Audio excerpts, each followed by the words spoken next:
Bess, I've been looking forward to meeting you because when you did Four Seasons, we didn't have a chance to meet.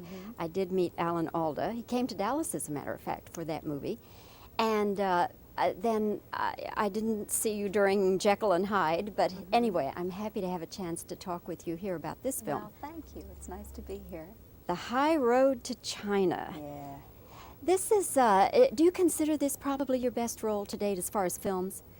Well, certainly the Four Seasons was a marvelous role. I think this was the one I had been waiting for to follow the Four Seasons up with, because it was so different and so romantic, and I had really just for years and years been longing for a role like this to come along, because I don't think that you see roles like Eve very often nowadays. I think they belong more to the 40s and 30s in movies.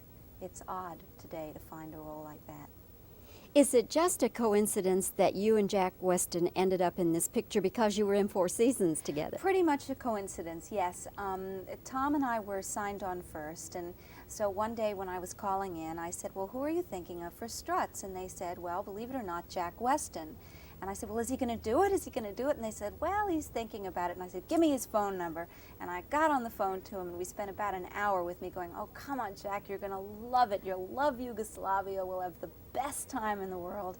And then as we stood in Yugoslavia in 0-degree weather, he used to turn to me every once in a while and go, that one lousy phone call you made, I'll never forgive you.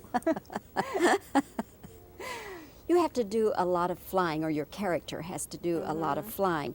Now, did you personally have to go up in that biplane? Well, we never actually went up in the biplanes. We were supposed to, but we ran out of time.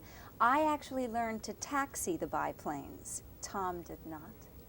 I always used to rub that in with him.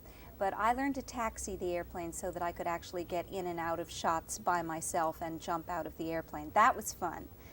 So I spent a couple of days doing a little bit of work with them that way. What we went flying in for most of the aerial photography was a rig that was built onto the side of a helicopter. And the photographer sat inside, and we sat in this rig hanging out in space, and it was made to look like the cockpit of the airplane. And they would shoot close-up on us as they did all the loop-de-loops and the curly-cues and the dives for the Earth. And it was sort of like an e-ride at Disneyland, but sometimes it got a bit scary. And you would have to be up there hours at a time? No, never hours, because it was quite cold, even though by the time we were doing this it had warmed up and become quite beautiful in Yugoslavia. There was just no way that you could keep going for hours. For one thing, they run out of film. Thank God they run out of film. That's how we all get breaks in this business. But we would go up sometimes for half an hour at a time, and your legs are dangling there in space, and you're looking down at the Earth below you. I just sort of sat back and enjoyed the ride. What about Tom? Tom was a little bit more apprehensive, and justifiably, because Tom weighs exactly twice what I do. And whereas I went up and there was no problem at all, he would go up in this rig and everything would begin to shake, and he'd see bolts beginning to undo themselves. He began to insist on going up with a wrench in his pocket so that he could tighten the bolts as they came undone. So it was a little harder for him. Yeah, I think you should get hazard pay for that film. Stunt pay, right. Do you think this is a good move for Tom because it is an entirely different image? Do you think it's smart for him to do this to his fans? Absolutely, because he does a marvelous job.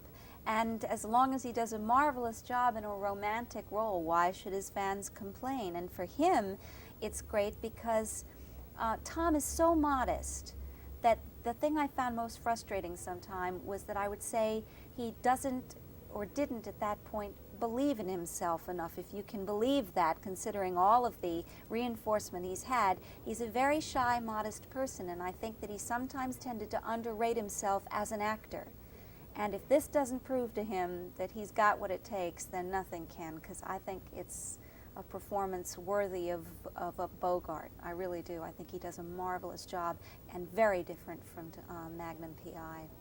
Yes, as a matter of fact, that was what came to mind when I first saw him, was African Queen, you know, Bogie and African Queen. Exactly. Yeah, and that didn't hurt Bogart a bit, did it? No, it didn't. Won an Oscar, as No, a matter it of fact. Speaking of the Oscars, Bess, who do you think's going to win this year? Well, to be perfectly honest with you, I just arrived back from a month in India yesterday or 2 days ago, so I haven't even found out who's been nominated. I did hear a few, and if I had my way, I think there's so many good people nominated this year, but I'd like to see Ben Kingsley win for Gandhi for Best Actor, and I'd like to see Dustin Hoffman win Best Actress. I really would. Meryl Streep isn't going to like that at all. Oh, well, that's why I'm saying it's hard to say because both she and Jessica Lange are so wonderful in the movies that they've done, but I just thought Dustin Hoffman made a great woman. Did you know Dustin at all from New York Stage? No, I didn't because that was Before your my time, time yeah. in New York, frankly. Yeah. Did you know Tennessee Williams ever? Who died today. I met him once because a play of his was being done at the same theater that I did my first off-Broadway production in. And by that time he seemed very tired and old. I only know him really through his plays. I've done The Glass Menagerie and would love to do it again, as a matter of fact. I'm a great fan of his plays because my family is basically Southern. I think he's managed to capture all of the aspects of the modern South in a way that almost nobody else has. You say your family is Southern. Where in the South? Well, I was raised in Maryland. My mother's family is from Louisiana. Oh, that's Southern. From outside Baton Rouge. Yeah, That's you about don't as get more Southern Southern. as you get. Right. Well, Bess, very nice to see you. Congratulations on a Thank very you. lively, interesting, and wonderful performance in The High Thank Road you to very China. much. I enjoyed you very much. Thank you. Thanks. Nice to see you. Nice to see you too. It's a nice interview. Very nice interview. Okay, now. Turn in your chair. Don't turn the chair. Oh, Just turn yourself. all right. Okay. All right. And if you'll cut me, that's About too where? tight. I know, I'm just Yeah. gonna- Oh, okay. You're just getting focused. Okay. Yeah, something like that. It'd be fine. Now, should I look maybe at the sound? Oh, at you. Okay. All right. I gotta try to sit the same way I was. All right. Whatever you are. Okay. Could you lean forward a little bit? I'm gonna Yeah, get okay. in the chair. Okay, thank you. Good. Okay.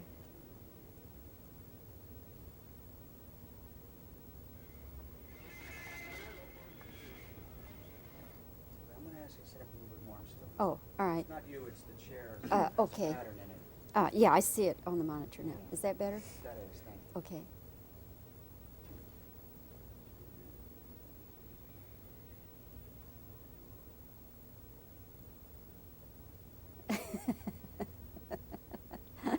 You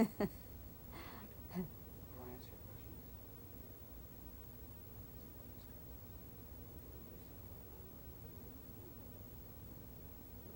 Okay, so. Bess, is it a coincidence that you and Jack Weston ended up in this movie when you worked together in 4 Seasons? This movie is such a departure for Tom Selleck. Do you think this is a good thing for him to do to his fans?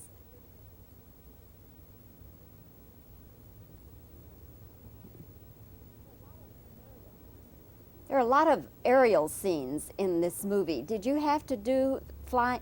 Let me start. Did you actually have to fly in the biplane?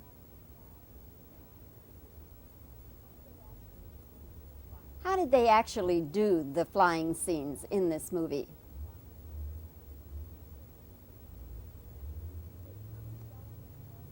Did Tom Selleck enjoy the flying?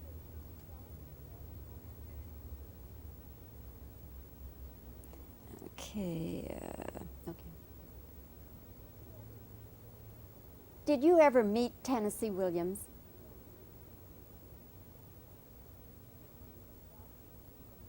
How do you think the Oscars are going to turn out this year? Who's going to win?